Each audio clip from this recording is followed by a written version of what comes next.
Now, the furore surrounding allegations of sexual harassment against Hollywood film producer Harvey Weinstein has led to a flood of people, mainly women, registering that they have suffered abuse. One internet campaign called Me Too has prompted an online debate with millions of people sharing their experiences. The hashtag was the idea of actress Alyssa Milano as a means of illustrating the prevalence of sexual assault and harassment. So, have we turned a blind eye to sexual harassment? We're here to discuss that at Dawn Foster, a journalist and author, Dr. Zoe Strimple, a writer and historian of gender and relationships, Sharma Pereira, a writer and broadcaster, and Mike Buchanan from Political Justice for Men and Boys. Zoe, millions of people are said to have signed up to the hashtag #MeToo. Should we be worried about that? Maybe a little bit. I mean, there is something about the dynamics of these global hashtag social media campaigns that I do find a little bit troubling. And I think, in a way, the one thing we might be a little bit troubled about is if this becomes the way we deal with endemic issues in society. I am a bit uneasy by some of the dynamics that have come off of this. I think it's great that the ubiquity of the issue is being highlighted. I think it's really positive that women are perhaps feeling less alone. However, I don't like the way it flattens things out, makes men into one big monolithic, monstrous group, predatory group, and women into what strikes me as being part of a kind of victim narrative, which sort of includes all women in it. And I think this is an area where there is grey, not just black and white, and the dynamics of this hashtag, I think, completely kind of destroy that ability to think about it in terms of greys. Dawn, the victim narrative. Do you see it like that? I don't. I think a lot of women have, you know, myself included, been subject to sexual harassment, and I think one of the main issues that women have with this, and one of the things that really made this so prevalent, was the fact that when you are sexually harassed in the workplace, when you are sexually assaulted, it's very, very difficult to get justice. And, you know, if you go to the human resources, you know, at work, it's very, very rare for anything to actually be done. It's very much he says, she says, and that tends to, you know, work against women. So I think a lot of women, you know, have felt ignored for a long time. I think Harvey Weinstein has actually made people realise how prevalent it is, and I've spoken to a lot of my male friends who didn't realise just how many women they know who've been subject to this sort of thing. So do you think that will change now with this hashtag #MeToo and the Harvey Weinstein? I hope so. In terms of the workplace, when you complain to HR? I think so, definitely. I mean, I've been on radio a lot. I've spoken to a lot of people who are now a lot more aware of their rights. A lot of lawyers have been talking about how women can gather evidence to stop this from happening. And I think workplaces will be a lot more wary about brushing this under the carpet, you know, as they did with Harvey Weinstein. Sharma, have we been guilty of ignoring sexual harassment? Yes, I think as part of the generation that grew up with the pill and abortion for the first time, I think it was the Wild West sexually. Women were able to have sex when they wanted, and so were men, without any fear of there being a baby or any kind of redress. And what happened was we all sort of jumped into it like children in a sweet shop. And the result was a lack of boundaries, because we didn't know where the boundaries were. So in my generation, lots of us suffered sexual harassment at work and everywhere else, but we saw it as part of a game at that point, because we were setting up the board, if you like. I think now all the pieces are in place on that board. It's time to say, what are the rules? And I'm really glad that this hashtag has set that debate running. Certainly in my age group, I find we are all discussing things and saying, oh, in that particular situation, actually, it probably was rape, but we let it go then. I'm so glad that my daughters now in their 20s will not. So this is like chapter 2 of the sexual revolution, then? Yes, it is. You know, you have to understand a landscape before you can start mapping it. And we forget that it's only in 1 or 2 generations that we've had the freedom to sleep with who you want and how you want. And of course, that means that people on both sides have taken advantage of the fact that there are no rules. Mike, you're sitting there well-behaved, not saying much. Let's bring you in.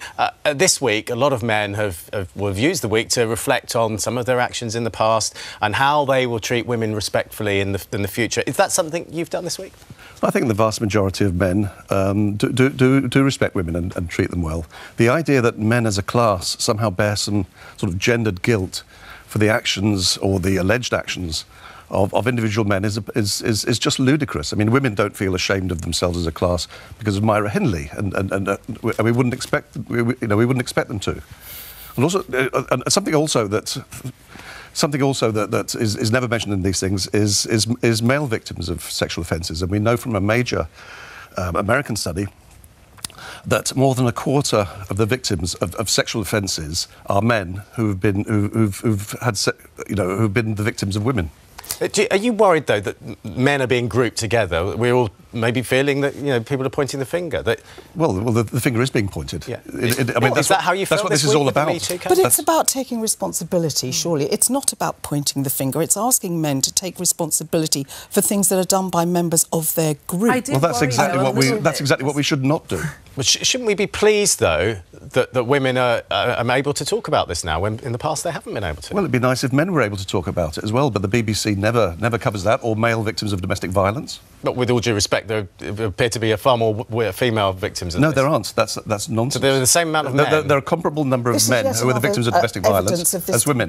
Hundreds of studies tell us that. Hundreds of studies. Okay. Zoe? So I was just going to say that I want this to reach as many men as possible, for as many men as possible to take responsibility, but I sometimes worry that the men who quite frequently can make me feel very uncomfortable, those lurking on street corners, those who are unwatched on the tube platform at night, I'm not sure they're tuning into these debates, and so I do worry that when nice friends of ours take responsibility and sort of feel bad about it and think deeply about these issues, I do sometimes wonder if some category of people who really make one feel actually quite physically afraid, if they're actually being completely sort of not touched by this, and so that's why, and again, it makes me question the utility of some of these hashtag kind of movements. OK, let's go to Emma for another perspective from men.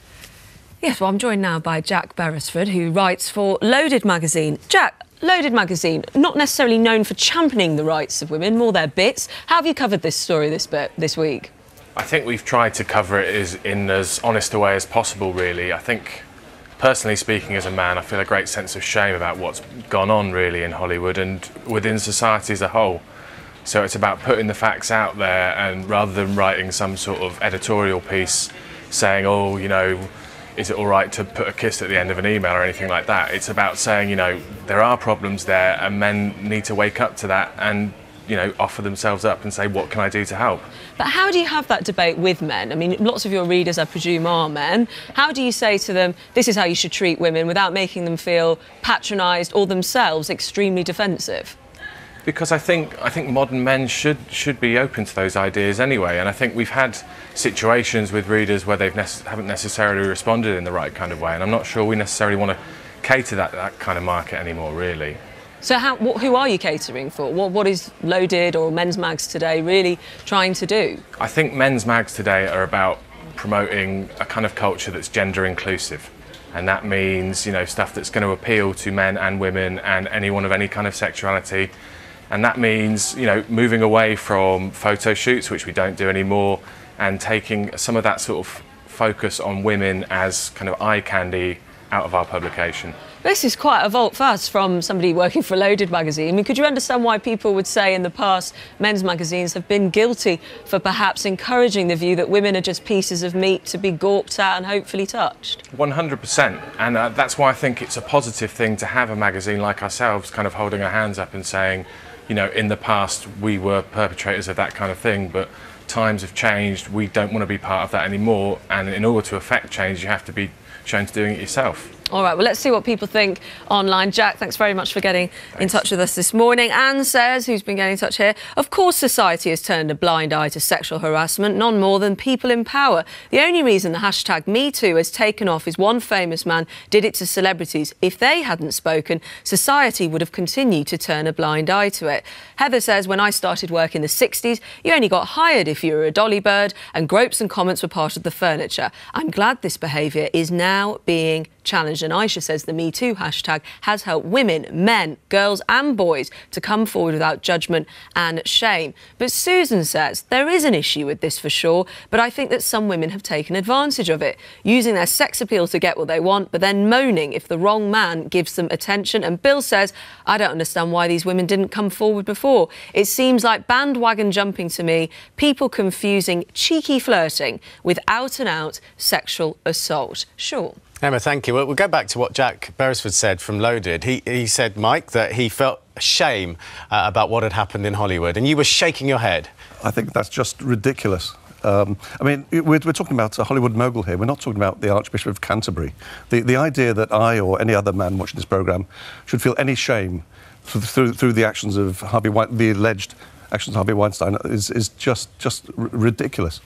And we heard one viewer there, Dawn, talking about bandwagon jumping. Now they're all coming out of the shadows saying that this happened to me. Why didn't they say it before? What do you think, Dawn? A lot of them did say it before. A lot of them spoke to lawyers. A lot of them were pushed aside over and over again. We've seen people resign from Amazon as a result. We've seen lots of women, come out and say that they spoke to lawyers, they reported it, and nothing happened. And time and again, when I've seen a lot of women using this hashtag coming forward, I spoke to a HR department I worked in, and I was told simply to avoid going for work drinks, and as a result, wasn't promoted afterwards when I was sexually harassed repeatedly by a colleague. And women have been coming forward for a long time, but obviously, now they feel that actually we might be being listened to. So we've seen quite a lot this week in the papers, instructions on how men should act around women. That's a bit patronising, isn't it?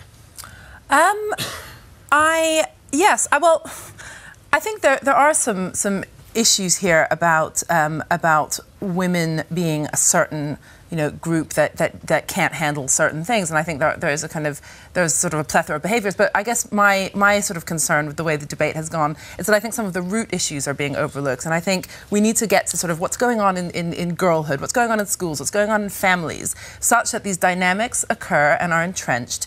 And I think that for women, a lot of the issues are about confidence. And interestingly, I what Dawn is saying, some women have been coming forward with these things, but not all of them feel able to, and that's a confidence issue. So these are these root problems that get completely glossed over with these sort of tip of iceberg explosions, which I think this sort of slightly has been. And I want to see more analysis of why these things are sort of still in place in the first place. Sharma, when Mike said men were just as much victims as women, you said he's hijacking the debate. Well, I did, because the point is we're talking about all victims of sexual abuse or sexual harassment. We're concentrating on women simply because women have come forward. It doesn't preclude men having the same problem or them complaining about it or any future legislation or guidelines, of course, covering men. They should cover everyone. What we are now doing is writing the rules. Of course, men don't have responsibility for what other men do, but they should have responsibility in the sense of showing concern. This week, Scotland banned the smacking of children. I hope every parent out there, male and female, is thinking, should I smack my child? Should I not? And is that person smacking that child abusing them? In exactly the same way, men and women have to think about sexual harassment of people, whether it's in a train station or in an office, and say, what should I do about it? So, Sharma, what can a man do and what can't a man do, say in the workplace? I think you just call people out. I never used to call people out for being racists before, but I do now since Brexit, because I suddenly realise it's even in my friendship group. And that's what men have to do when they're talking. But what if a man is attracted to a woman in the workplace? There's a huge difference between trying it on in the sense of, do you want to go out with me? Gosh, you're really pretty. Can we have a drink? And actually touching your clothes or taking their own clothes off. We're not talking about somebody making a verbal pass. We're talking about somebody asking for things, showing body parts, touching other people's body parts. Don't turn it into some silly little playground squabble. This isn't. This is a behind-the-doors harassment that we are discussing. OK, and I'm sure it will go on and on, but not here, because we are out of time. Thank you all very much indeed. Thank you.